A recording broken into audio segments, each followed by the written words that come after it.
कौन सा काम के इंफॉर्मेशन कौन सा मिलता है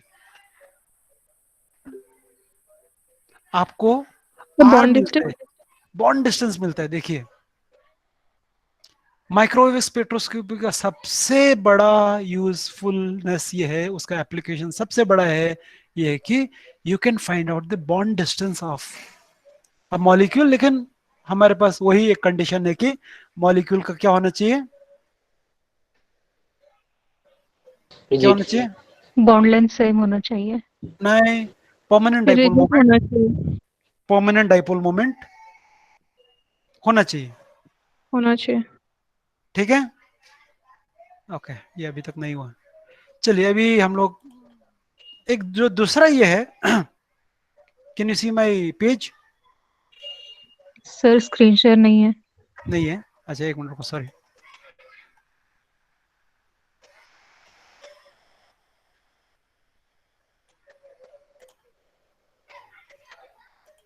अभी ठीक है, देख रहे यस हैं? सर। ओके, ये जो टर्म है मैं अभी आपको बताता हूँ, देन आप लोग बाद में पढ़ लेना, विल अंडरस्टैंड दिस। तो यहाँ पे हम लोग क्या बोल रहे हैं, suppose I have, let's say, यहाँ पे मैं माइक्रोवेव स्पेक्ट्रोस्कोपी की हेल्प से I am going to determine the mass, weight. ठीक है, let's suppose I have carbon monoxide. Okay, suppose carbon is, carbon के एक आइसोटोप जो है 12 है, ऑक्सीजन का आइसोटोप इज 16। जब मैं इसका स्पेक्ट्रम लूंगा, जब उसका स्पेक्ट्रम लूंगा तो मुझे क्या दिखेंगे, स्पेक्ट्रम कैसा दिखेगा? अभी हम लोग रिजिड में ही रहते हैं, नॉन रिजिड हम लोग नहीं हटाएंगे, मैं जस्ट आप लोगों को बताने के लिए बताया था। रिजिड मॉलिक्यूल है कार्बन मोनोऑक्साइड, आपके स्पेक्ट्रम कैसे दिखेंगे?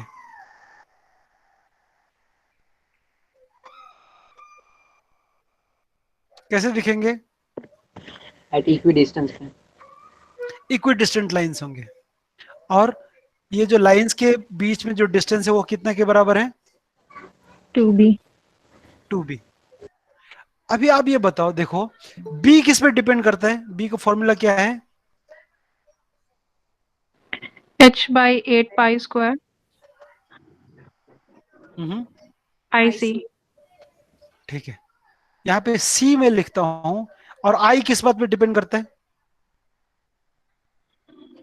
म्यू। आई का वैल्यू डाइपोल मोमेंट और बॉन्ड डिस्टेंस। टाइप, नहीं नहीं नहीं, म्यू डाइपोल मोमेंट नहीं है राजा, म्यू क्या सॉरी है? सर।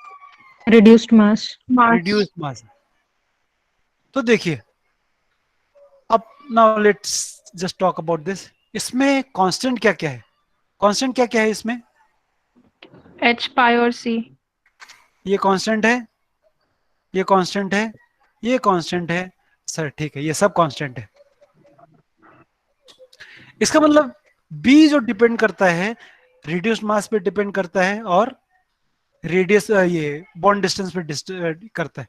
अगर मेरे पास दूसरा एक मॉलिक्यूल है कार्बन मोनोऑक्साइड, लेकिन इसका सपोज मैंने कार्बन 13 यूज किया, O16, अब ये भी कार्बन मोनोऑक्साइड है, ये भी कार्बन मोनोऑक्साइड है। ठीक है, और अगर मैं ये मान लूं कि आइसोटोपिक सब्स्टिट्यूशन से उनका रेडियस सेम रहता है, so this also will become a constant. Yes. तो बी किस बात पे डिपेंड करता है? Reduce mass. और वो डायरेक्टली की इनवर्स है, इनवर्स। यानी म्यू बड़ा होगा तो बी छोटा होगा। छोटा छोटा होगा। होगा, और म्यू छोटा होगा तो B बड़ा होगा। बी बड़ा होगा। अब ये देखो, ये मेरा कार्बन 12, ऑक्सीजन 16 का है ये। अभी आप बताइए, इसी पे अगर मैंने कार्बन 13, ऑक्सीजन 16 का स्पेक्ट्रम लिया तो कैसा दिखेगा? सोच के बताओ। इक्वी डिस्टेंट लाइन्स आएंगे, वो तो साफ बात है। पहले के कंपैरिजन में लाइंस कैसे होंगे? छोटे होंगे, क्यों छोटे होंगे? क्योंकि सर इनवर्सली प्रोपोर्शनल है बी और म्यू। देखो इसका मास और इसका मास, ये मास बड़ा हो गया है, हो गया ना? हाँ सर। ये 12 था, ये 13 हो गया। तो कौन भारी हुआ, ऊपर वाला कि नीचे वाला? नीचे वाला। नीचे वाला। तो नीचे वाले का जो इंटरमोलिकुलर जी इंटरलाइन जो डिस्टेंस के बीच में जो फर्क है, वो कैसा रहेगा? पहले के कंपैरिजन में छोटा होगा। सो लाइन ऐसे दिखेंगे आपको। सो अगर एक को मैंने बी माना, दूसरे को बी प्राइम माना, बी यानी मेरा कार्बन 12 कार्बन मोनोऑक्साइड का है, बी प्राइम मेरा कार्बन 13 कार्बन मोनोऑक्साइड का है, कौन बड़ा होगा? बी प्राइम बड़ा होगा। बी प्राइम बड़ा होगा, सही है? ये सही है?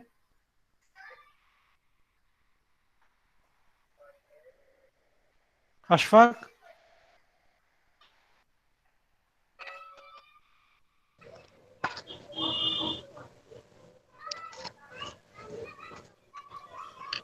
सहमत हो तुम? सर बी प्राइम कार्बन 13 का है ना? हाँ ना? सर बी प्राइम छोटा होगा। अब ये कौन? सर मैं ही हूँ अमीना। आमीना? क्या है, दल पलट गए क्या? नहीं सर, मैंने सोचा था कि B prime will be for carbon 12। नहीं ना, मैंने ये कहा था कि बेटा ये तुम्हारा बी है, ये तुम्हारा बी प्राइम है, कौन बड़ा होगा? सर बी बड़ा होगा। ऐसा होगा। Is okay? Yes sir. यहाँ तक ओके। और दूसरी बात मैं ये आपको ये बताता हूँ, सपोज मुझे, देखो अगर मेरे पास अभी ये देखा, मेरे पास एक कार्बन एक मॉलिक्यूल है, सपोज कार्बन मोनोऑक्साइड है, सपोज कार्बन 12 है, ऑक्सीजन 16 है। अब मेरे पास दूसरा ये है कि मुझे मालूम है कि ये सब्स्टिट्यूट, ये एक आइसोटोप है कार्बन, यानी ये 13 भी हो सकता है, ये 14 भी हो सकता है, कार्बन के 3 आइसोटोप्स है ना। मुझे नहीं मालूम है कि 13 की 14 है। I can use microwave spectroscopy to find out the molecular weight of this. I'll tell you how. मैं इसका बी निकाल सकता हूं, निकाल सकता हूं कि नहीं निकाल सकता हूं? हाँ। निकाल सकते क्योंकि इसका मैं स्पेक्ट्रम लूंगा और दो लाइन के बीच का डिस्टेंस मेजर करूंगा, वहां से बी कैसे निकालूंगा मैं? 2 से डिवाइड करके। सो ट्यू से डिवाइड करके। इसका मैं बी प्राइम निकाल सकता हूं, बी प्राइम कैसे निकालूंगा मैं? उसका स्पेक्ट्रम लेके डिवाइड करके 2 से। हाँ। Now once you know this, now let's, what is B is equal to h by 8 pi square mu r square c, correct? B prime किसके बराबर है?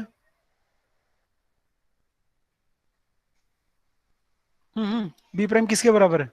h upon h upon 8 pi square mu mu prime prime. r square c। Please remember, over here my assumption is that r does not change when I change isotopes. Okay? अगर वो भी change होता है तो then I cannot do this, but in reality they don't change. Now if I divide this b by b prime, क्या क्या cancel हो जाएंगे? H sir mu prime by mu रहेंगे सर। ये सब चला जाएगा, देखो। So I have b divided by b prime is equal to mu mu prime mu. divided mu by mu prime. prime. Now ये कंपाउंड तो मुझे मालूम है, तो इसका मैं म्यू निकाल सकता हूँ। Sir mu prime divided by mu होगा ना? बम बम बम बम, हाँ, mu prime divided by mu होगा, करेक्ट है, ये डिनोमिनेटर में, sorry. So B divided by B prime is equal to mu prime divided by mu, ठीक है? ठीक है, Yes, sir. Yes sir. ये म्यू प्राइम हो जाएगा। इसमें हमको क्या क्या मालूम है इस इक्वेशन में? बी ये मालूम है, ये मालूम है, म्यू। Mu. ये मालूम है, तो मैंने म्यू निकाला। ओ सर, म्यू प्राइम निकाला। Now I know that mu prime is equal to, अब मेरे पास फॉर्मूला क्या है, m1 m2 divided by M1 plus M2 m1 plus m2 Divided by divided into by radical number. divided by अब मुझे मालूम है कि ऑक्सीजन तो 16 है, तो मुझे ये भी मालूम है, मुझे ये मालूम है कि नहीं है? मैंने म्यू प्राइम कहां से निकाला? बी बाय बी प्राइम के इक्वेशन से। यहां से मैंने म्यू प्राइम निकाला। एक बार म्यू प्राइम निकाला, मैंने म्यू प्राइम को फॉर्मूला डाला, देखो mu prime is equal to m1 m2 divided by m1 plus m2 Na। अब कार्बन मोनोऑक्साइड में मुझे कार्बन नहीं मालूम है, लेकिन मुझे ऑक्सीजन तो मालूम है ना, इसका मतलब मुझे m2 मालूम है, तो मैं m1 का वैल्यू निकाल सकता हूँ कि नहीं निकाल सकता हूँ? निकाल सकते हैं। सो तो माइक्रोवेव स्पेक्ट्रोस्कोपी के मैंने दो एप्लीकेशन सीखे। कौन से क्या क्या निकाल सकते हैं हम लोग? बॉन्ड लेंथ फाइंड आउट कर सकते हैं, आर, और दूसरा मास फाइंड आउट कर सकते हैं जिसका मास ऑफ पता नहीं है। आइसोटोप। मास ऑफ आइसोटोप ध्यान रखो, अगर अकेला है तो उसका हम लोग माइक्रोवेव से उसका मास नहीं निकाल सकते, आइसोटोप का मास निकाल सकते हैं। ओके, सर अगर दोनों भी एटम आइसोटोपिक है तो? नहीं दोनों होगा तो नहीं होगा, मुझे एक ही को आइसोटोपिक चेंज करना पड़ेगा। अगर ऑक्सीजन चेंज करना है, अगर ये 16 है और ये 18 वगैरह किया, तो कार्बन मुझे 12 करना पड़ेगा। मैं दोनों चेंज नहीं कर सकता, because if I know mu 1, I need to know one of m1 और m2 ना बेटा। जी अगर सर। दोनों अननोन हुआ तो आई विल नॉट हैव, फिर वो हमारा फेज रूल वाला हो जाएगा। I have one equation and two unknowns, then you can not find out the answer. Alright, जी ठीक सर। है, ओके। तो मैं अभी ये आपका स्क्रीन क्लियर करता हूँ, तुम लोग जरा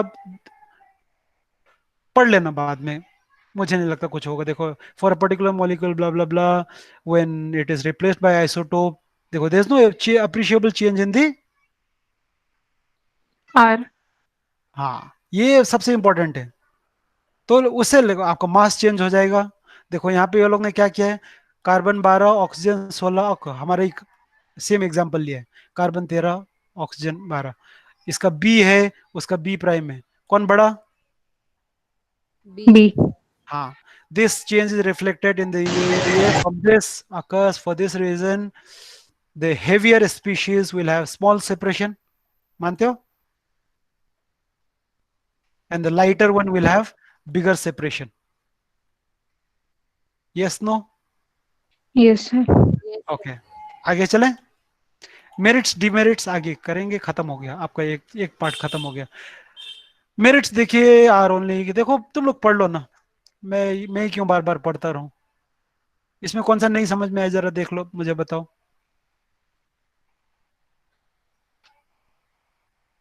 पहला तो समझ में आया, इजी है। पहला मेरिट है कि डिमेरिट है? मेरिट। ये डिमेरिट होगा ना बेटा, क्योंकि हम लोग, हाँ मेरिट बोलो डिमेरिट बोलो, इन मॉलिक्यूल्स का आप माइक्रोवेव स्पेक्ट्रोस्कोपी नहीं कर सकते, क्यों? उनके पास परमानेंट डायपोल मोमेंट नहीं है।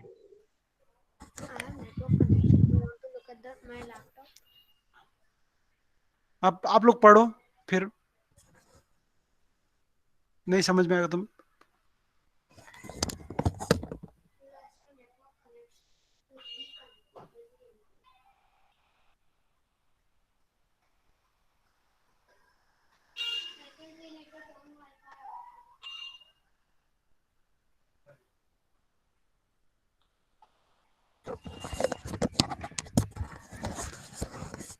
दूसरा समझ में आया?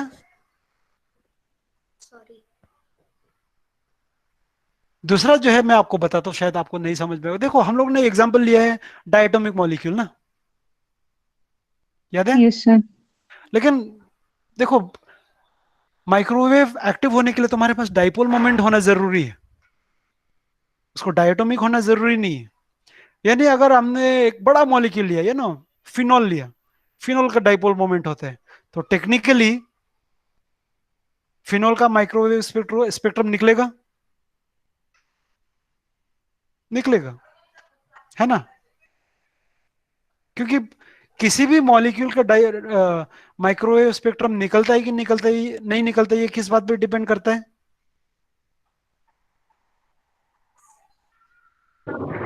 उसके इंटरनल पोलराइजेशन पे। हाँ, उसका डाइपोल मोमेंट है कि नहीं है, करेक्ट? तो अगर एक बड़ा मॉलिक्यूल है, you take a protein, forget protein, you take a simple as chloromethane. Chloromethane तुम्हारा डाइपोल मोमेंट है उसको, तो उसका डाइपोल, उसका माइक्रोवेव स्पेक्ट्रम निकलेगा कि नहीं निकलेगा? निकलेगा। निकलेगा।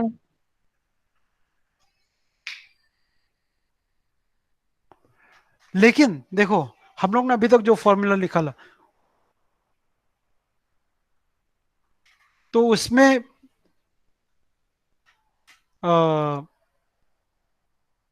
हमारे पास एक ही आर का वैल्यू था ना। क्योंकि एक आर का वैल्यू क्यों था? क्योंकि तुमने एक डायटोमिक मॉलिक्यूल लिया था ना। जब एक डायटोमिक मॉलिक्यूल लेते हैं तो आपके पास कितना बॉन्ड होता है? एक। एक। तो वो आर निकल जाता है। But if you have a polyatomic molecule, उसमें बहुत सारे आर होते हैं, then the formula becomes complicated. ये तुम्हारा सेकंड है। Is this clear? Yes, sir. हाँ, तीसरा देखो, रोटेशनल माइक्रोवेव में तुम्हारे मॉलिक्यूल को रोटेट होना जरूरी है ना। रोटेट होने के लिए वो गैस में होगा तभी तो रोटेट होगा, सॉलिड में होगा तो वो रोटेट होगा नहीं। नहीं, नहीं। गैस होगा, लिक्विड होगा तभी भी रोटेट नहीं होगा। तो हम लोग रोटेशनल स्पेक्ट्रम सिर्फ उन सब्सटेंस के निकाल सकते हैं या तो गैस है, या फिर उसको आसानी से उसको गैस फेज में लेके आ सकते हैं। ऑलराइट,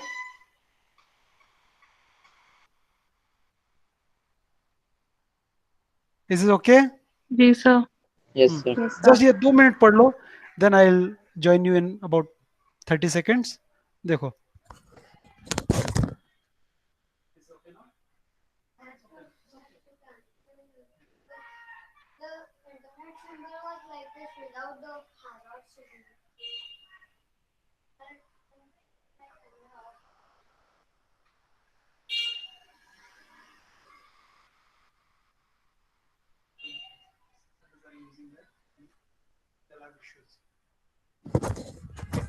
हेलो, जी सर। अगला करें? जी सर। ओके, तो ये न्यूमेरिकल्स शायद हम लोग ने कुछ डिस्कस भी किए थे, लेकिन ऐसा मुझे नहीं लगता कि आपको कुछ प्रॉब्लम होगा। होगा तो मुझे बताओ, मैं विल टॉक। अगला है आईआर स्पेक्ट्रोस्कोपी। आईआर स्पेक्ट्रोस्कोपी जो है आप सेकेंड सेमेस्टर में ऑर्गेनिक में पढ़ने वाले हैं। तो यहाँ पे ओके, तो फिंगरप्रिंट रीजन क्या है वगैरह इट्स नॉट इम्पोर्टेंट। ये है कि जस्ट आप लोग ये समझ लीजिए कि कोई भी दो मॉलिक्यूल के आईआर स्पेक्ट्रम कभी एग्जैक्ट नहीं होते।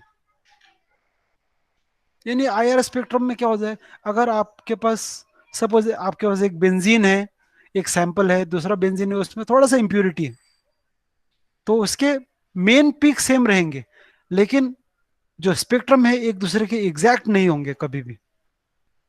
ओके, सो आईआर स्पेक्ट्रम जो है, हम लोग उसको यहाँ पे ये वर्ड यूज किया, देखो फिंगरप्रिंट। जैसे फिंगरप्रिंट यानी क्या है, हर एक इंसान का फिंगरप्रिंट क्या होता है?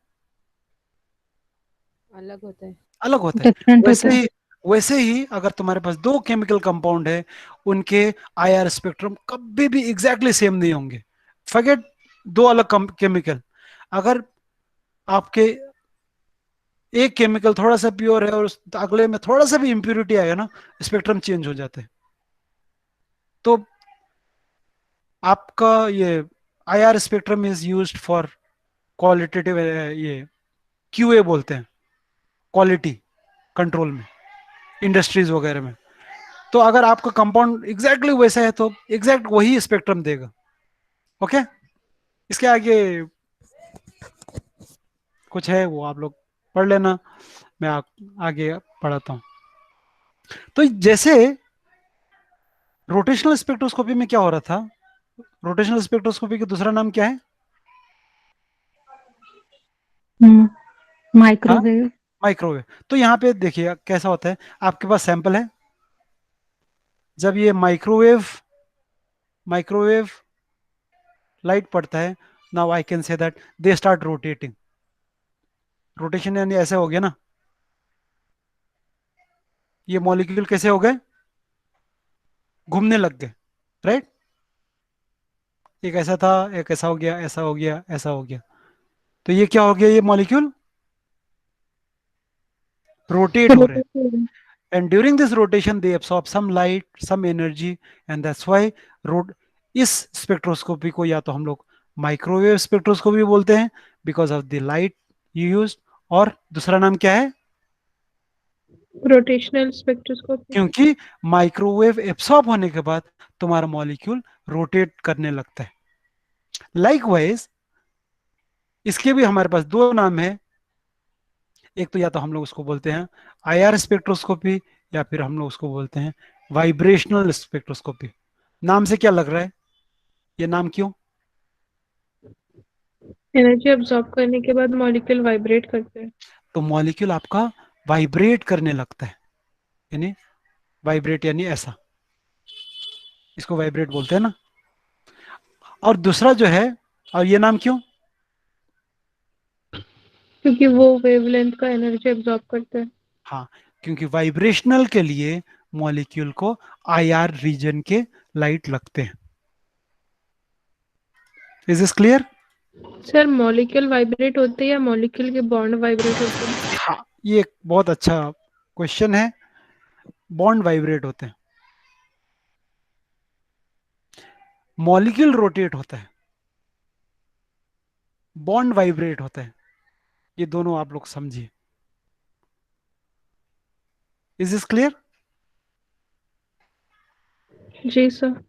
क्योंकि अगर मेरे पास दो बॉन्ड है, सपोज देखिए अगर मेरे पास लेट्स से वाटर है, वाटर में कितने बॉन्ड हुए? दो। दो। तो इन दोनों को वाइब्रेशन होगा। लेकिन अगर जहां मेरे पास HCl है, कितने बॉन्ड हुए? एक। तो एक ही वाइब्रेशन होगा, यहाँ पे वाइब्रेशन एक से ज्यादा होगा। ठीक है, लेकिन रोटेशन एक ही है, इस मॉलिक्यूल का भी एक ही रोटेशन होगा, इस मॉलिक्यूल का भी एक ही रोटेशन होगा, क्योंकि रोटेशन पूरे मॉलिक्यूल का होता है और वाइब्रेशन बॉन्ड का होता है। बॉन्ड बॉन्ड का होता है। तो पहली बात यह है कि जैसे हम लोगों ने रोटेशन के लिए मैंने अजम्पशन क्या लिया था, Molecule is rigid. Molecule is molecule। Rigid. तो वैसे ही वाइब्रेशन के लिए हम लोग जो assumption लेने वाले हैं, I am going to say that the molecules are simple harmonic oscillator. ये assumption है, दिस नॉट ट्रू। ओके, तो हम लोग यहाँ पे बोल रहे हैं कि मॉलिक्यूल जब वाइब्रेट करते हैं they obey this something called as simple harmonic oscillator. बाद में again I have to make a correction because molecules are not simple harmonic oscillators. But यहाँ पे देखिए the molecules are assumed to be simple harmonic oscillators। ठीक है, यहाँ पे मैं आपको एक और चीज मैं आप लोग को ये एक फॉर्मूला बताना चाहता हूँ। This formula is called 3n-5 and 3n-6। किसी को याद है? शायद छुट्टियों में मैंने जब पढ़ाया था ये बताया था आपको। किसी को याद है ये? नहीं याद है, कोई बात नहीं, ठीक है। 3n-5 जो है इज फॉर लीनियर मॉलिक्यूल। ये आप लोग ये तो लिख लो, मैं आगे क्या है मैं बताता हूं। तो 3n-6 किसके लिए है?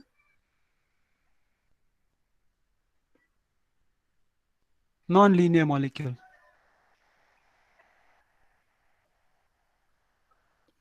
तो इसका मतलब ये है कि अगर आपके पास एक मॉलिक्यूल है, एक मॉलिक्यूल के एग्जांपल बताओ, HCl। HCl कितने तरीके से वाइब्रेट कर सकते हैं? HCl कितने तरीके से वाइब्रेट कर सकते हैं बाय द वे? एक ही तरीके से। एक HCl हुआ, ये HCl हुआ, और ये HCl हुआ। इसको वाइब्रेशन बोलेंगे ना। ACl जो है डायटोमिक मॉलिक्यूल है। All diatomic molecules are linear या non linear? linear. Linear. n is the number of atoms in it. n क्या है? Number of atoms. तो 3n- यानी अगर आपके पास एक लीनियर मॉलिक्यूल है जिसके n एटम्स हैं, उसमें 3n-5 तरीके का वैक्यूम होगा, तरीके का वाइब्रेशन होगा। Is this understood? अगर हमने एक लीनियर मॉलिक्यूल लिया जिसके पास n एटम्स हैं, उसके कितने टाइप के वाइब्रेशंस पॉसिबल है?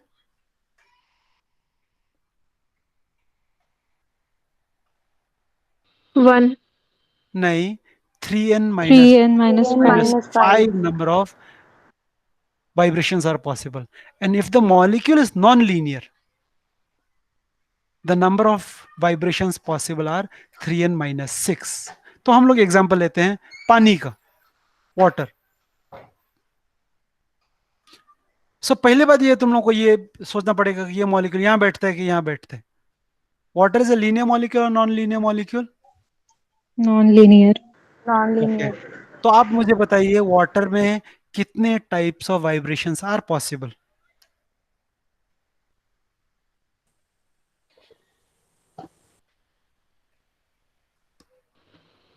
Three n minus N six. minus 6. Answer बताओ,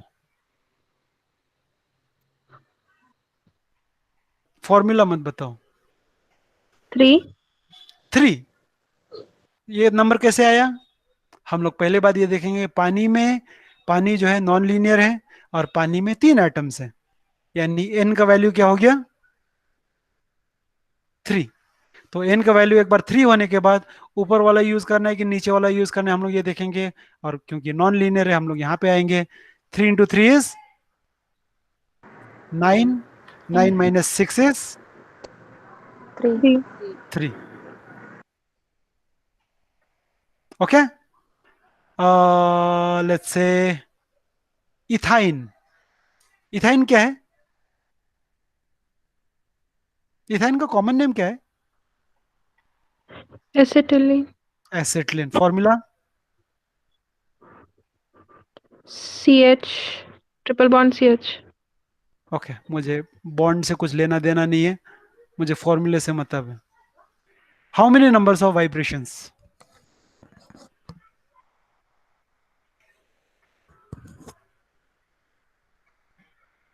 Six.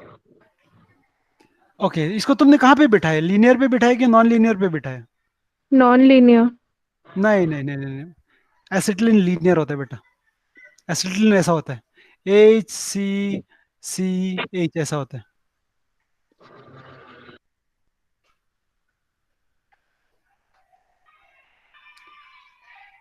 तो 7 होगा।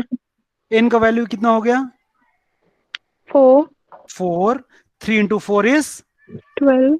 12। 12 minus 5 is 7. 7. So acetylene will have 7 fundamental modes of vibration. Please write this sentence down. Acetylene will have how many? Okay, यहां पे मत लिखिए, यहां पे लिखिए these are the number of fundamental modes of vibration, ये वर्ड यूज होता है. Okay, let's do this for naphthalene.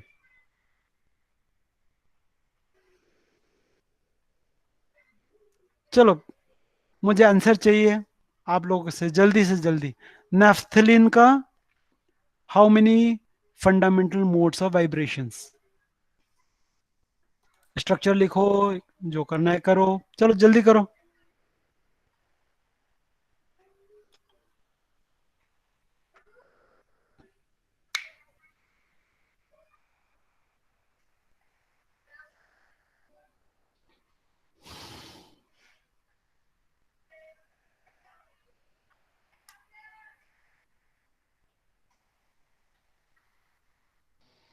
Sir 49. Okay, कैसे किया? सर नैफ्थलीन का मॉलिक्यूलर फॉर्मूला है हम्म C10H8, मतलब 18 एटम्स है हम्म और लीनियर है, तो अरे नहीं 3. नहीं नहीं नहीं नहीं नहीं, सब नॉन लीनियर है, सब सर नॉन लीनियर. सर अरे डबल बॉन्ड. अरे राजा, कैसे लीनियर होगा? अब ये देखो, ये कार्बन है, ये कार्बन है, ये कार्बन है, ये सब एक लाइन है क्या? लीनियर यानी क्या? सब कार्बन हाइड्रोजन सब ऐसा इस पे बैठता हो. नेफ्थलीन में इसमें बैठता है क्या? ये कार्बन और ये कार्बन ही, देखो तीसरा कार्बन ही टेढ़ा हो गया ना, सर प्लेनर अगर है. सर प्लेनर है. Planar is a different thing, linear is a different thing. एक प्लेन में है नेफ्थलीन, एक लाइन में नहीं है राजा. ओके सर, तो तो सर नॉन लीनियर है तो 48 है. So you have, let's write down the structure first. कितने हाइड्रोजन है? 10. एक, दो, 8 हाइड्रोजन, तीन, 8 चार, hydrogen. 8. पाँच, 10 छ, कार्बन. 7, 8. यहाँ पे हाइड्रोजन नहीं होते, ध्यान रखो. So it is C. Carbon कितने हुए? 10. 10. 10. हाइड्रोजन कितने हुए? 8. 8. 8. मुझे ये 8 और 10 से मतलब नहीं है, मुझे 18 से मतलब है. So the answer is 4 into 18 minus 6. So 3 into 18. Oh, 3 sorry, into 18. 3 into 18 minus 6. 48. No, answer is 48. Is this clear? Yes, sir. Yes, Oh, sir.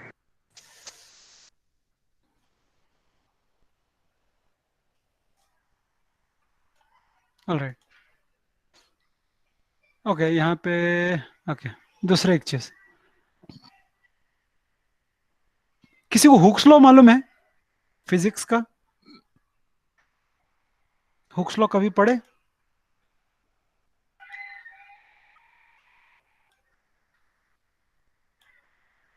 Okay, let's explain this. A very important, a very simple example of a simple harmonic oscillator, let's say, is a pendulum. Sir, Is a pendulum. Pendulum देखो यहाँ पे है, pendulum यहाँ पे है, pendulum यहाँ पे, लेकिन एक ही पेंडुलम है ये.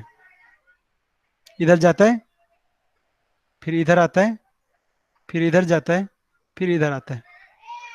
ठीक है? ओके. तो देखिए,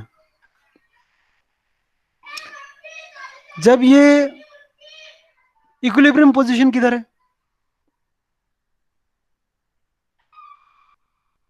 विच इज द इक्विलिब्रियम पोजीशन? बीच में जो है वो. ये तुम्हारी इक्विलिब्रियम पोजीशन है. इसका मतलब है every molecule will try to come to the. तो जब ये इधर जाता है, ये तो तुमने धक्का मारा इधर ही, इधर गया, तो the pendulum will try to come in this direction. देखो तुम्हारा मूवमेंट किधर है? इधर है, राइट? और तुम्हारा पेंडुलम किधर आने की कोशिश कर रहा है, इधर। So first is that the force, और दूसरी बात, आपको क्या लगता है जब पेंडुलम यहां पे हो और पेंडुलम यहां पे हो, इधर जो आने का जो फोर्स है वो किस में ज्यादा होगा? मैं आपको एक एग्जांपल बताता हूं। अगर बचपन में आप लोगों ने झूला खेला हो, हम्म तो जब आप, अगेन ये झूला है, बचपन में क्यों, कुछ लोग तो शायद अभी भी झूले में बैठते होंगे, ये झूला है। अब झूला से तुमने थोड़ा से, ये तुम्हारा मीन पोजीशन है, यहां से आया, और दूसरे में क्या है, ये तुम्हारा मीन पोजीशन है, यहां से आया। किस में तुम जोर से जाते हो, इसे जाते हो कि इससे जाते हो? किस में जाते हो, पहले में कि दूसरे में? दूसरे में। दूसरे में। And दूसरे में। this I will call it x. What is x? X is the Distance from displacement, me. displacement from the mean position. So can I say like this? F is directly proportional to x. मैं बोल सकता हूँ, Yes, sir. Yes, sir. where F is called the restoring force. F को क्या बोलते हैं? Restoring force. Restoring force. And what is x? Displacement from mean position. Displacement from the mean position. So F is directly proportional to x. यहां तक ठीक है? यहां तक ठीक है सबको? Yes, sir. And if I remove this proportionality, I'll introduce a constant जिसको हम लोग k बोलेंगे. K is called the force constant. K को क्या बोलते हैं हम लोग? Force constant. Force And constant. I will introduce one more term here. I'll put a word called minus. वो माइनस इसलिए क्योंकि रिस्टोरिंग फोर्स हमेशा आपका जो डिस्प्लेसमेंट हो रहा है उसके ऑपोजिट डायरेक्शन में चलता है. So now let's read this again. F is equal to minus kx. What is F? Restoring force. Restoring What is force. K? ये Force आपका constant.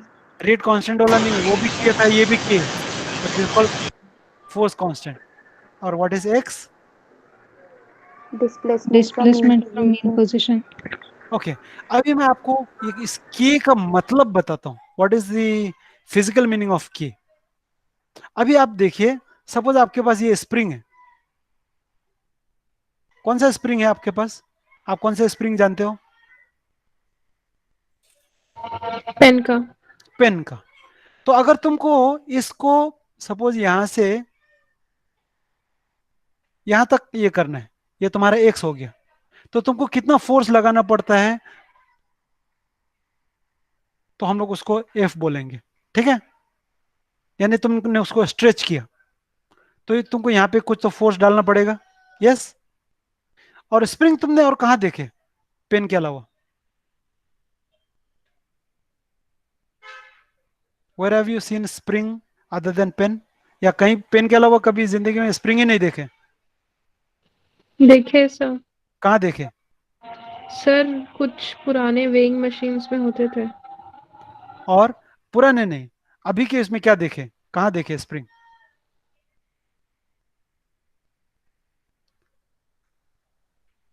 ओके, तुम लोग का आंख खुलता नहीं रे राजा, तुम लोग कहाँ देखते हो पता नहीं.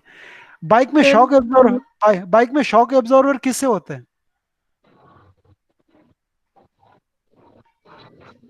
हर एक बाइक में जो पीछे, जब रास्ता खराब होता है तो आपका कमर ना दुखे इसलिए एक शॉक एब्जॉर्बर होता है. उसमें क्या होता है? हाँ सर, स्प्रिंग Spring. होता है। वो भी Spring स्प्रिंग होता होता है. तो ये तुम्हारा बाइक का स्प्रिंग है. अब आप बोलो, इस स्प्रिंग को कौन सा काम आसान होगा? ये आसान होगा कि ये आसान होगा?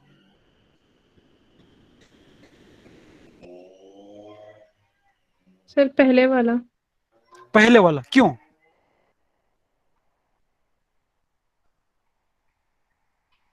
क्योंकि ये कमजोर है ना, ये तुम हाथ से करके तुम ये स्प्रिंग को तुम ये नहीं कर सकते हो, तुम्हारा बॉडी को वेट लगता है ना। इसको तुम हाँ।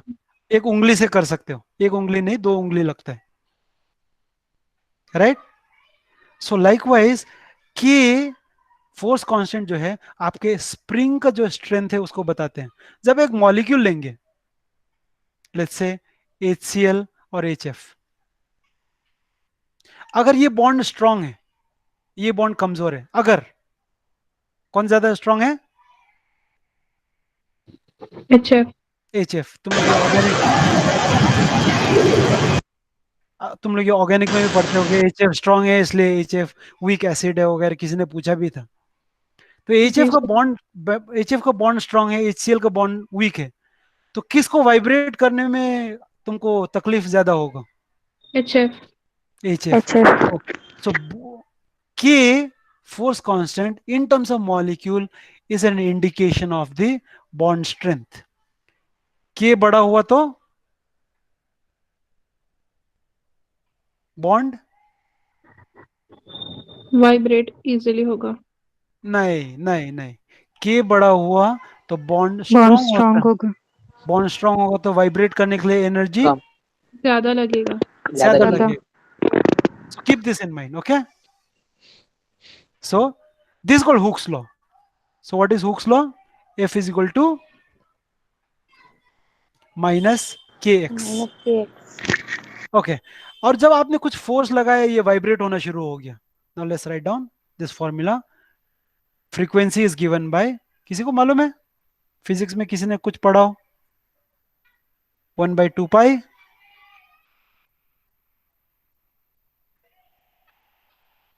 नहीं, के बाय म्यू। तो फ्रीक्वेंसी किस किस बात पे डिपेंड करता है? हर्ट्ज है ये। फ्रीक्वेंसी किस किस बात पे डिपेंड करता है? Force constant. एक फोर्स कांस्टेंट पे डिपेंड करता है, और दूसरा न्यू। म्यू क्या है? डाइपोल। रिड्यूस्ड मास। यहाँ पे डाइपोल मोमेंट से कुछ लेना देना नहीं, रिड्यूस्ड मास। ओके। तो देखो, ब्ला ब्ला ब्ला, यहाँ गया, यहाँ गया, यहाँ गया, यहाँ गया, कहाँ गया, कहाँ गया, है कहीं नहीं है क्या? एक मिनट रुको यार, नहीं है तो आप लोग, हाँ यहाँ है, यहाँ है। ठीक है, ये फॉर्मूला कहाँ से आता है मैं आप लोगों को बताता हूँ। ओके, यहाँ विल कम टू दिस। मैंने अभी क्या लिखा था बताओ मुझे, किसी ने लिखा? 1/2 pi under root K by mu.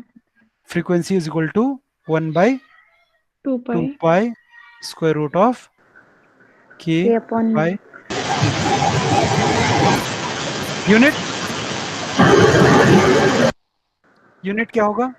hertz. Hertz. Okay. मैंने आपको कल बताया था, हर्ट्ज को सेंटीमीटर इनवर्स में करने के लिए मुझे क्या करना पड़ता है? डिवाइडेड सी बाई से एच। डिवाइड। हाँ, तो अगर मैं यही frequency, if I talk in terms of centimetre inverse, now this is in hertz, now this is in centimetre inverse, तो इसको मैं क्या करूंगा? Omega bar is equal to क्या होगा? Omega is nothing but vibrational frequency in कौन सी unit में? सेंटीमीटर। ओके। तो ये कैसे निकालूंगा आप बताओ मुझे? Omega bar is equal to 1/2 pi nu by c, which is equal to 1/2 2 pi c pi c under root of K by mu. square root of k by mu. Okay, please find out the value of k from here in terms of this. Rearrange करके find out the value of k in terms of nu bar, omega bar. Sir 2 pi omega आए बार। कैसे है राजा? Square root है, कुछ उसका कुछ square root का कुछ लिहाज नहीं है क्या? है सर। हाँ फिर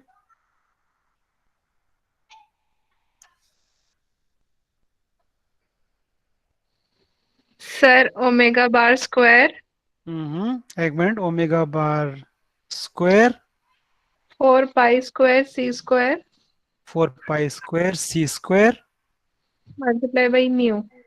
मल्टीप्लाई बाय, यही है।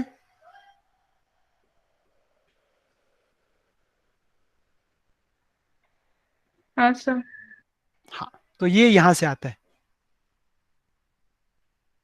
So if you know the vibrational frequency, if you know the reduced mass, you can calculate the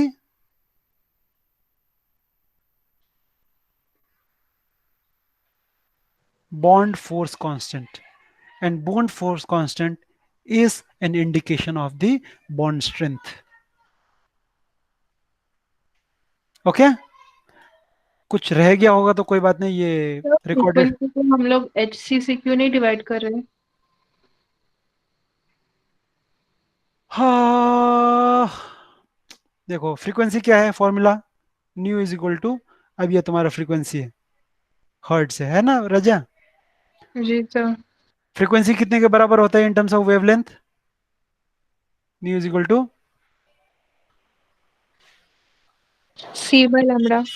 c by lambda, but 1 by lambda is nu bar, तो c न्यू बार हो जाएगा। तो new बार कितने के बराबर हुआ अभी? न्यू बाय c, समझे? हाँ सर समझे। तो अगर आपको फ्रीक्वेंसी को सेंटीमीटर इनवर्स में करना है तो मुझे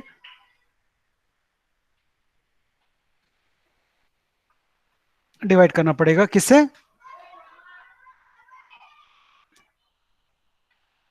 सी से। देखो हम लोग let's do it with dimensions also. Frequency का यूनिट क्या है? पर सेकेंड, पर सेकेंड ना, हाँ। अब पर सेकेंड को मुझे सेंटीमीटर इनवर्स में करना है, तो हमने क्या किए, सेंटीमीटर पर सेकेंड से उसको डिवाइड किए, तो क्या हो जाएगा? ये कैंसिल हो जाएगा, पर सेंटीमीटर। तो पर सेंटीमीटर बचाना, तो डायमेंशन से भी तुम्हारा बैठता है। Is is okay? ठीक है बेटा? जी सर। अभी हम लोग यहाँ पे चलते हैं, कहाँ गया? Okay, so if you consider, हाँ यहाँ पे है ना ये फॉर्मूला, देखो ओमेगा इज इक्वल टू, ठीक है, fundamental frequency in terms of hertz, omega is equal to 1/2 pi k upon mu, where k is called force constant, या है यहाँ पे है। ओके, यहाँ पे again let's do this, ev is equal to v plus half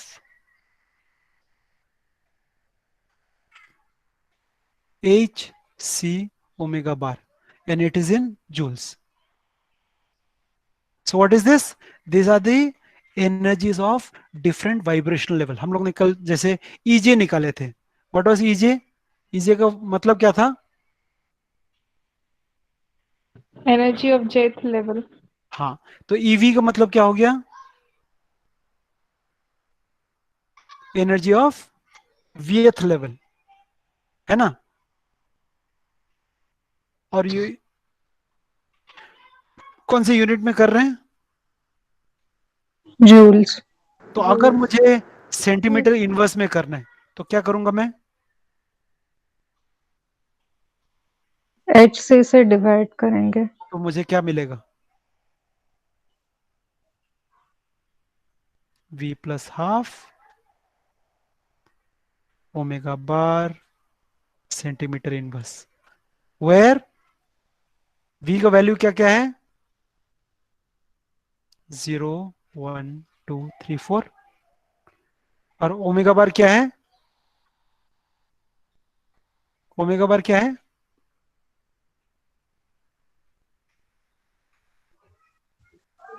vibrational frequency in centimetre inverse. Vibrational frequency in centimetre inverse.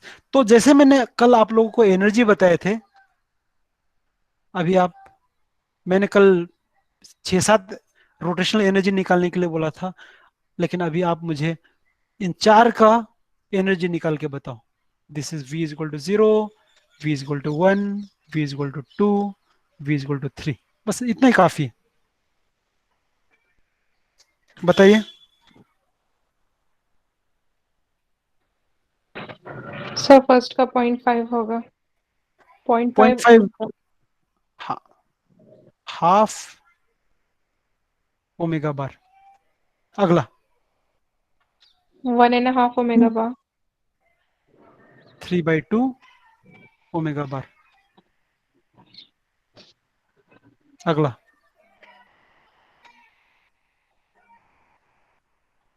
5/2 omega bar. 5/2 omega बार। अगला 7/2, 7/2 omega bar. Can you just go back to your rotational के लिए आपने ऐसे ही line बनाए थे, क्या फर्क दिख रहा है?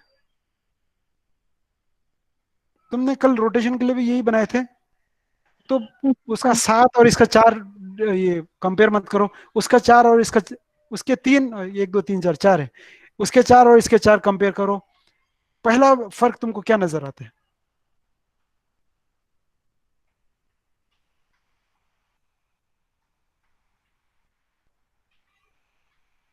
सबसे बड़ा फर्क यह है कि इक्विडिस्टेंट लाइन नहीं मिलेंगे सर। राजा ये भी इक्विडिस्टेंट ही है, हम लोग जब देखेंगे ना। सर अगर आप फ्रैक्शन से मिल रहा है। हर एक का फर्क जो है ओमेगा बार ही है, देखो हाँ सर। माइनस करेंगे तो आपको हर दो के जो डिफरेंस है वो ओमेगा बार ही होगा। लेकिन क्या डिफरेंस नजर आ रहा है? किसी को नहीं दिख रहा है? सर फ्रैक्शंस, नहीं, वो तो एक नंबर है, उससे क्या लेना है। सबसे नीचे वाला नंबर देखो, उसमें कुछ फर्क दिख रहा है? सर 0 है।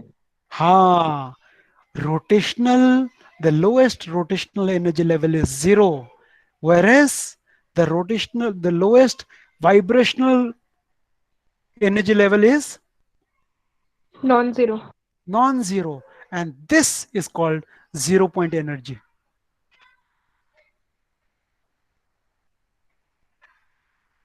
So how do you define 0 point energy now?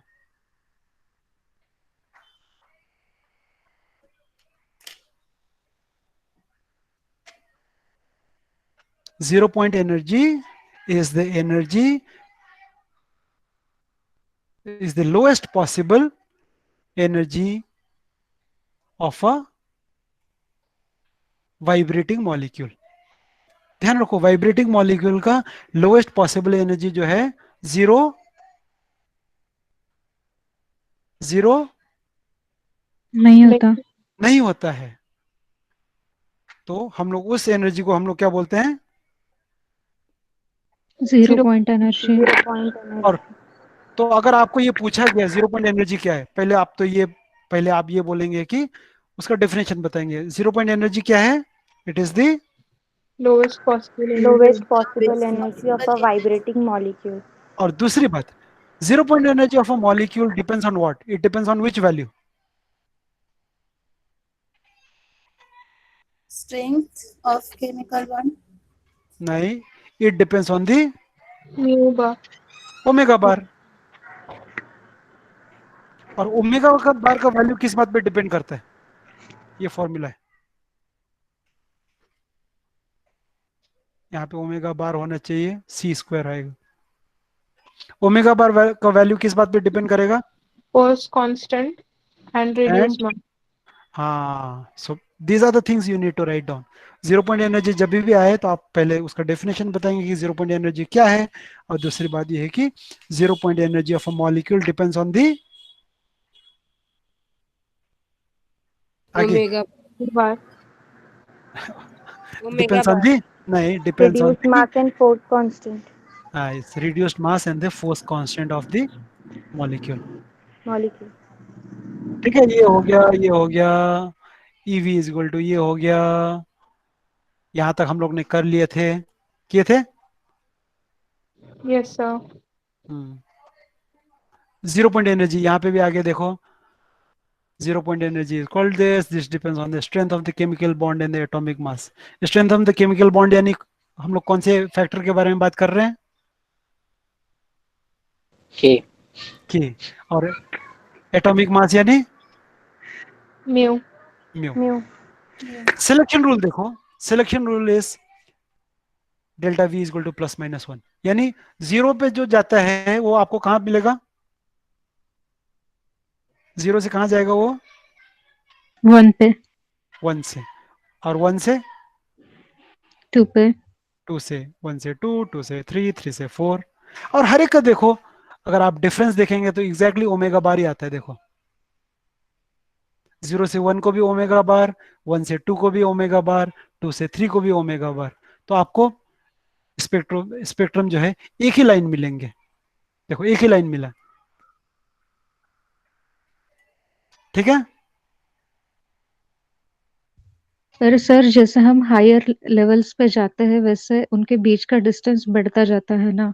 हमने वो जो डायग्राम देखी थी डायटोमिक मॉलिक्यूल के लेवल्स, उसमें ऐसा देखा था। क्या देखा था? जो वाइब्रेशनल लेवल होते हैं, जैसे जैसे हम हायर लेवल्स पे जाते हैं तो जो एनर्जी गैप होता है वो बढ़ता जाता है। एक्चुअली वो कम होते जाते हैं, that distance decreases, okay. But again वो डिक्रीज किस में होता है, सिंपल हार्मोनिक ऑसिलेटर पे नहीं होता है वो। जब हम लोग सिंपल हार्मोनिक ऑसिलेटर के जब कंडीशन हटाएंगे, we have something called as anharmonic oscillator, ठीक है। Yes sir. अनहार्मोनिक ऑसिलेटर में वो डिस्टेंस छोटे होते जाते हैं, but as far as simple harmonic oscillator is concern, वहां पे डिस्टेंसेस सेम ही रहते हैं, ओके सर, थैंक यू। ठीक है। तो पता नहीं मुझे तुम्हारे सिलेबस में हार्मोनिसिटी हटाना है कि नहीं हटाना है, वो हम लोग देखते हैं, आगे जाएंगे मिलेगा हमको। So delta E is equal to absorb this minus this omega bar, यहां तक ठीक है।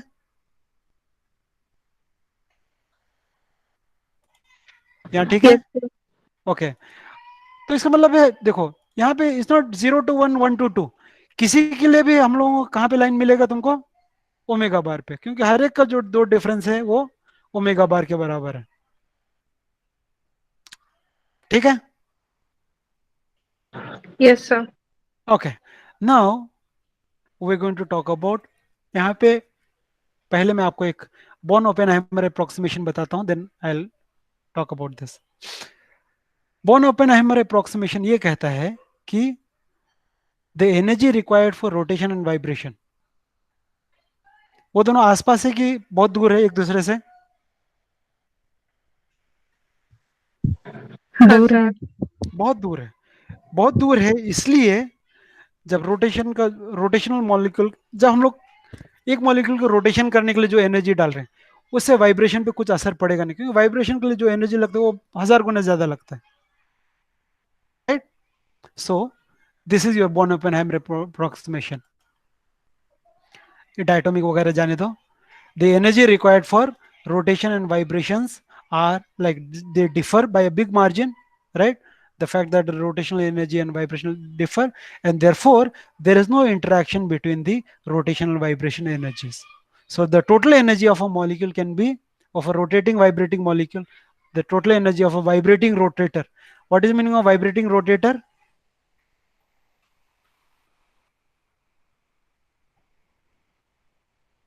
सर मॉलिक्यूल जो वाइब्रेट और रोटेट दोनों हो रहे हैं. हाँ, जो वाइब्रेट भी हो रहा है रोटेट भी हो रहा है, उनका एनर्जी किसके बराबर है, it is the sum of the vibrational energy plus rotational energy. और what is the formula for rotational energy?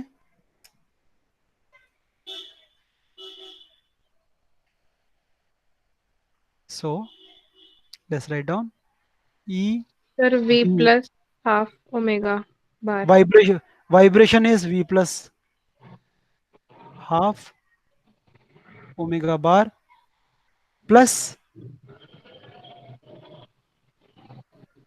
B J into J plus J one. plus 1.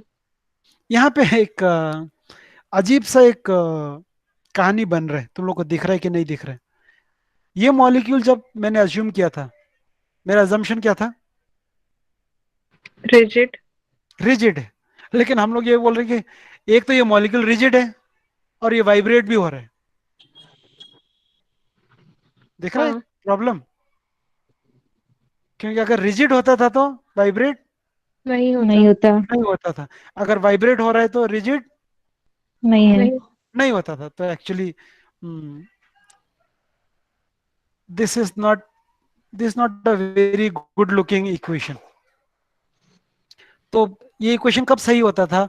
अगर इस मॉलिक्यूल को मैंने इसका रिजिडिटी हटाता, रिजिडिटी हटाएंगे तो I have to introduce something like ऐसा करके एक इक्वेशन आता है, लेकिन वो again that's not your concern. So actual equation should have been this, क्योंकि अब ये मॉलिक्यूल वाइब्रेट हो रहा है तो यहाँ पे मुझे रिजिडिटी हटाना पड़ेगा कि नहीं हटाना पड़ेगा? हटाना पड़ेगा। हटाना हटाना पड़ेगा। पड़ेगा। लेकिन ठीक है, ये जो पार्ट है रिजिडिटी जो हटाने का कंसेप्ट है वो यहाँ पे है नहीं, तो यहाँ पे मॉलिक्यूल क्या हो रहा है? वाइब्रेट भी हो रहा है, रिजिड भी हो रहा है। तो जरा एक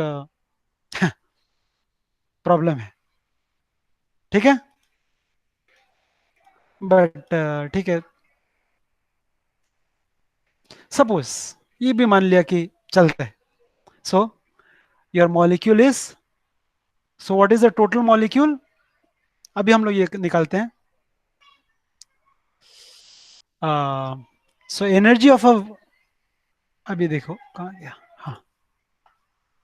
so this is my vibration v double prime, okay, and this is my higher vibration v single prime. And let me put another number. This is your j double prime, and this is my j single prime.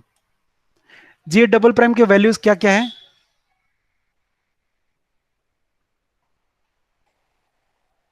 j double prime के values 0, j double prime is equal to 1, j double prime is equal to 2, j double prime is equal to 3. यहाँ j single prime का value क्या है? 0, 0 1 2। 1, 2। जब हम लोग बोलते हैं कि आपका मॉलिक्यूल रोटेट भी हो रहा है, वाइब्रेट भी हो रहा है, यहाँ पे नाउ जस्ट पे अटेंशन ना। जब मैं कहता हूं कि 1 second, when I say that molecule is rotating, यहाँ पे ध्यान रखो, इसका मतलब है तुम्हारा एक्साइटेशन कहां से कहां हो रहा है? 0 से Excite- ऊपर। नहीं, कौन सा जीरो, कौन से? क्योंकि यहाँ पे भी जीरो, यहाँ पे भी zero. If I talk of pure rotation, please remember my excitation is from here to here, here to here, here to here. क्योंकि वहां पे मेरा डेल्टा जे का सिलेक्शन रूल क्या था? +-1। Now this is pure rotation. एक vibrational level के अंदर तुम्हारा रोटेशन हो रहा है, ओके। दूसरा, अगर मेरा सिर्फ वाइब्रेशन हो रहा है, इसका मतलब एक्साइटेशन कहां से कहां होना चाहिए? V' से V। वी डबल प्राइम से V prime. V'। V single prime. लेकिन हम लोग यहां देखेंगे कि इसमें एनर्जी जो है ये इतना है, तो हमेशा ये होने वाला है कि यहां पे भी कुछ रोटेशन भी होगा। Therefore it is not possible to obtain a completely pure vibrational spectrum. I just show this in your book, देखो, लेट्स रीड दिस ऑल्सो। ये पढ़ेंगे कोई? यहां से पढ़ेंगे कोई? ये स्टेंजा पूरा पढ़ना है, पढ़ो।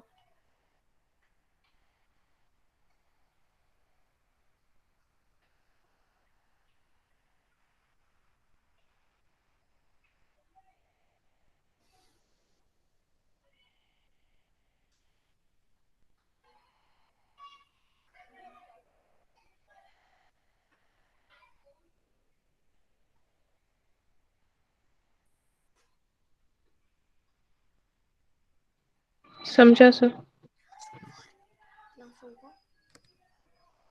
ठीक है, जी सर। बाकी ठीक है? कौन है और मुझे? सर समझा। हाँ, 2-3 यस चाहिए। ओके, सो व्हेन आई से a molecule is rotating and vibrating, इसका मतलब है यहां से यहां पे भी हो रहा है, so your V is also changing from V prime to V single prime, and J is also changing from J double prime to J single prime, यानी ये मॉलिक्यूल रोटेशन यहां से यहां होगा अभी।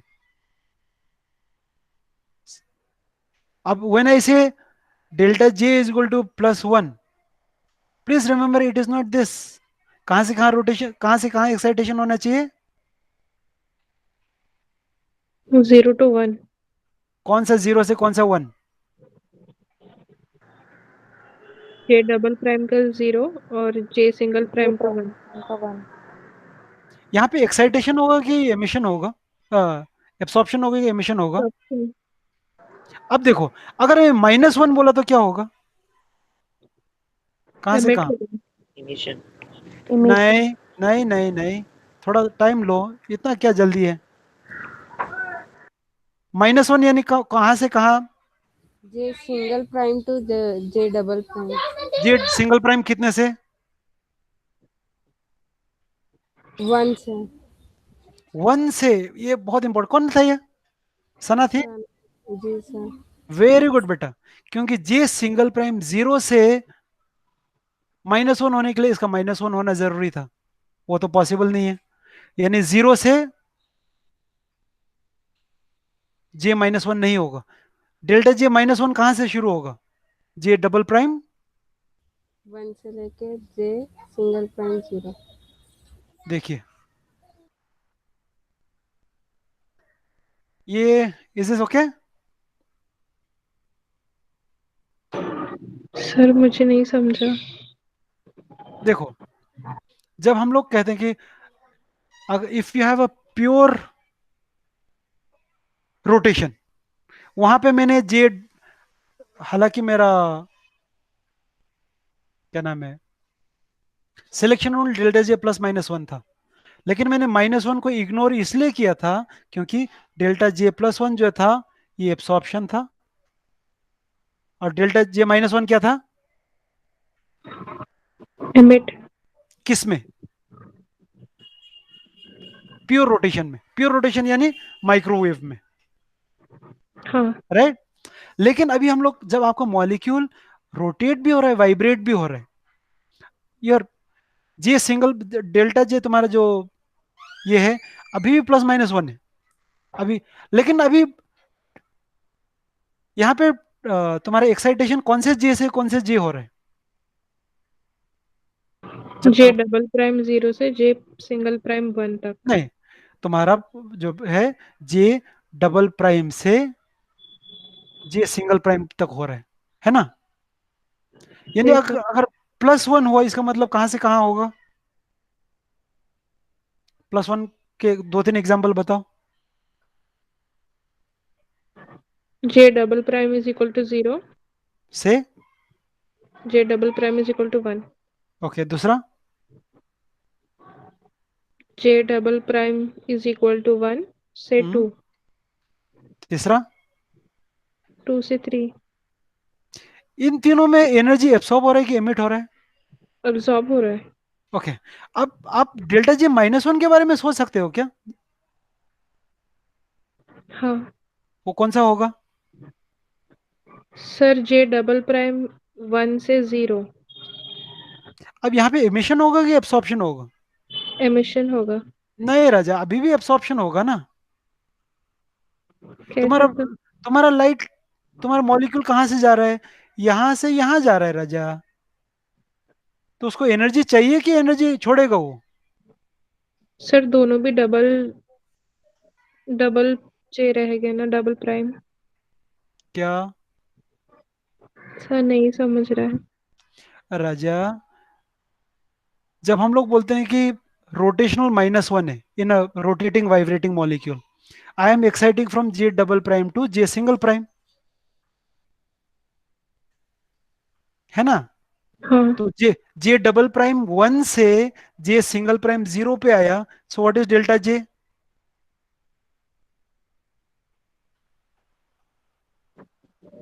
-1। क्योंकि तुम्हारे जे फाइनल क्या है, 0 है, जे इनिशियल क्या है, 1 है। 1 so what is delta J? -1 -1 लेकिन आप यहाँ पे ग्राफ में देखो, किसका एनर्जी कम है, इनिशियल का कि फाइनल का? इनिशियल तो इनिशियल से फाइनल जाने को एनर्जी एब्सॉर्ब होगा कि एमिट होगा? सब होगा। अभी भी absorb एब्सॉर्ब होगा। तो अभी आपको एब्सॉर्प्शन में ये सब दिखने लगेंगे, 1 से 0, 2 से 1, 3 से 2, 4 से 3। ये सब लाइन कौन से डेल्टा जे की वजह से है?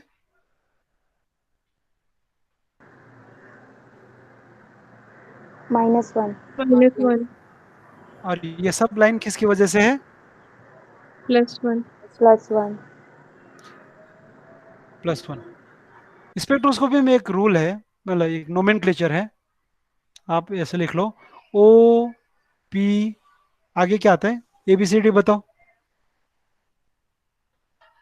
OP आगे, Q Q आगे, R R S बस बस बस S बस बस बस यहीं तक है, तुम्हारे लिए इतना ही काफी है। Now this is called, this delta J.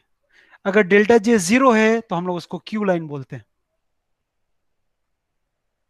Delta J -1 है तो हम लोग उसको क्या लाइंस बोलते हैं? P line ओ लाइंस किसको बोलेंगे?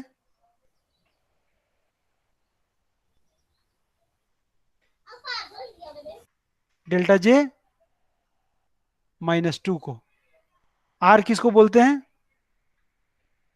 +1 +1 एस, एस हम लोग किसको बोलते हैं? +2 +2 बस इतने काफी। तो अभी के लिए हम लोग देखेंगे कि for a rotating vibrating molecule कौन से लाइंस दिखेंगे तुमको? तुमको पी लाइंस दिखेंगे, आर लाइंस दिखेंगे। आर लाइंस यानी कौन से? ये सब लाइंस आर लाइंस है। आर लाइंस यानी कौन सा कहां से कहां एक्साइटेशन?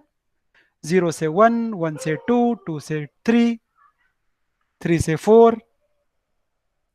आर लाइन यानी, नहीं उल्टा उल्टा, सॉरी, ये उल्टा है। पी लाइन ये, पी लाइन यानी कौन सा? 1 से 0, 1 से 0 2 से 1, 3 से 2, 4 से 3। आर लाइन यानी कौन से? 0 से 1 1 से 2 हाँ। अभी आपके, अभी के स्पेक्ट्रोस्कोपी में we are not going to use O lines and S lines, लेकिन अगला टॉपिक हम लोग पढ़ने वाले हैं रमन स्पेक्ट्रोस्कोपी। रमन स्पेक्ट्रोस्कोपी में तुम्हारा जो कंडीशन है, इट बिकम्स डेल्टा जे +-2। तो रमन स्पेक्ट्रोस्कोपी में तुमको कौन से लाइंस दिखेंगे? ONS ONS। ONS तो अभी, अभी तो let's not jump the gun, हम लोग वहां पहुंचे नहीं, वो जाने दो। तो हमको अभी कौन से लाइंस दिखेंगे? PNR ये लाइंस और लाइंस। ओके, अरे बाप रे, बहुत हो गया। आपको ये केस करके मैं बता देता हूँ, और आज का हम लोग क्लास यहाँ पे खत्म करते हैं। शायद तुम्हारा ये भी यहाँ खत्म हो जाएगा, ठीक है? Okay, let's do this here.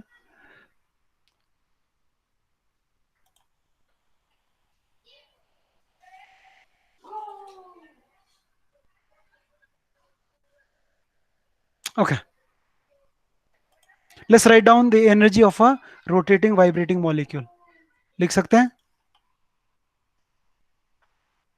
लिखो आप लोग। E V J is equal to क्या हो गया? AV + EJ E V plus E J, और ई वी क्या था? V + ½ omega bar plus BJ J + 1 centimetre inverse. B J J +1, और ये सब जो है सेंटीमीटर इनवर्स में। Now let's find out the energy for the lower energy level, EV double prime, J double prime. तो मुझे क्या करना पड़ेगा, सब्स्टिट्यूट करना पड़ेगा. So this becomes V double prime plus half omega bar plus B J double prime plus 1. ठीक है, centimetre inverse. Higher energy का ये निकालते हैं, E V single prime J single prime. क्या वैल्यू होगा, V formula prime plus V half single prime plus half omega bar omega bar plus Bj prime B J J prime plus single 1. प्राइम. Right, now let's find out the energy required for this transition. Delta E from V double prime to V single prime and J double prime to J single prime. क्या होगा, इसमें energy किसका ज्यादा है, एक का कि दो का,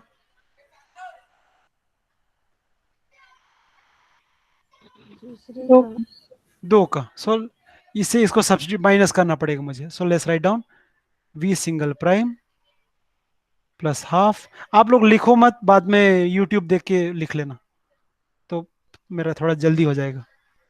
B J single prime plus 1 minus, minus V double prime plus half एक ब्रैकेट डालते हैं, ये बाद में हम लोग खोलेंगे. V double prime plus half omega bar, आगे plus B J double prime B J double prime J double prime plus 1. अब ये ब्रैकेट खोलते हैं. सो V single prime plus half. Okay, अभी यहाँ पे मैं क्या कर रहा हूँ, मैं दो स्टेप एक साथ कर रहा हूँ, नहीं समझ में आएगा तो लोग आहिस्ता आहिस्ता कर लेना. ठीक है, I am opening this bracket also, all the brackets together. समझ में आया? Yes sir. Yes, sir. Okay, Yes, sir. तो बताओ मुझे, हेल्प करो कोई. V single prime omega bar plus एक मिनट रुको. V single prime omega bar plus half omega bar plus B J single prime square plus Plus B B. Half omega बार cancel हो जाएगा. अरे रुकना, पहले पहले मल्टीप्लाई लिखो सब. हाँ, बी आगे Minus कुछ नहीं. अरे बी BJ सही है ये. BJ हाँ prime sir. हाँ, B J prime ये गलती मत करो तुम लोग. हाँ आगे minus minus V double prime omega bar minus half omega bar half omega bar minus B J double prime square minus B J double prime square minus B J double double prime. Prime. यहाँ तक ठीक है. जैसे अशफाक ने कहा, ये चला जाएगा. राइट, ओमेगा बार कॉमन आएगा सर. इन दोनों में से कॉमन निकालते हैं, क्या आ जाएगा, ओमेगा बार V ब्रैकेट V में V single single prime prime minus V single double prime prime minus V double prime. Omega बार. ओमेगा बार. ओके, ऊपर से माइनस B ये कॉमन आएगा सर. B ये B दोनों sir. निकाल लेते हैं. ओके, आप प्लस माइनस का ख्याल रखो, बताओ मुझे. Minus sir. माइनस प्लस नहीं, B एक माइनस बोल रहे हैं, एक प्लस बोल रहे हैं, कोई तो डिसाइड करो क्या बोलना है. Sir plus B plus B J prime minus J double prime. हाँ आगे, अब ये बचा. प्लस B ब्रैकेट में J prime square minus J double prime square.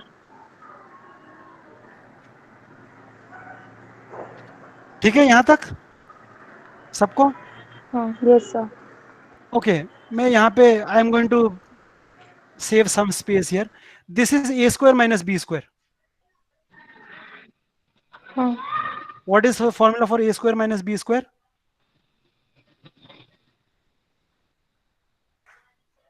A plus B multiply Yeah. by A minus B. A minus B.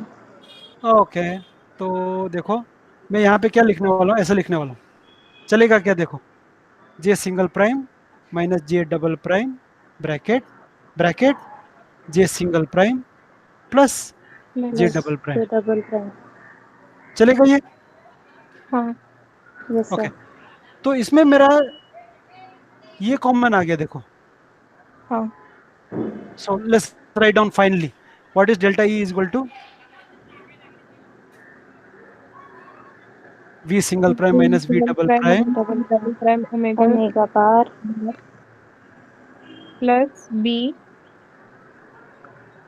plus B. J prime minus J double prime Okay, sorry, एक minute. Plus B J single prime minus J double prime bracket. into bracket 1 plus Okay, 1 plus. J single prime minus plus J double prime तो मैं इसको ऐसे लिखता हूँ, J single prime plus J double prime plus 1. plus 1.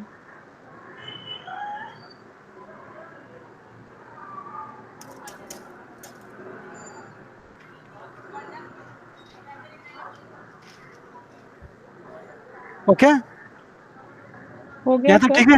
हाँ, unit. yes sir. Centimetre inverse. Okay, अभी हम लोग करते हैं. देखो, what is V single prime minus V double prime?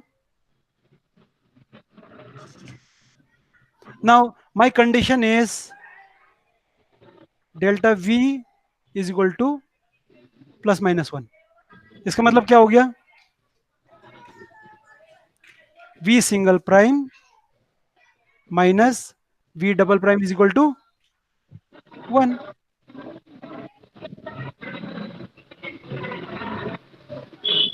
ये समझ में है?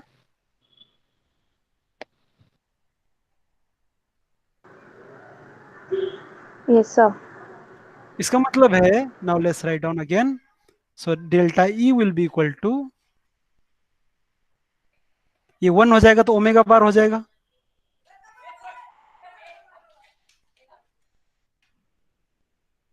ठीक है? Yes sir.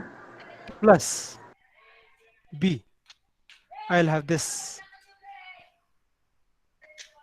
J single prime minus J double prime into J single prime plus J double prime plus 1.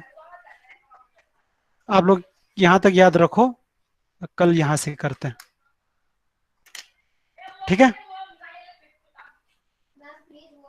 Let's keep this equation in mind and we'll carry on from there tomorrow. ठीक है? जी sir.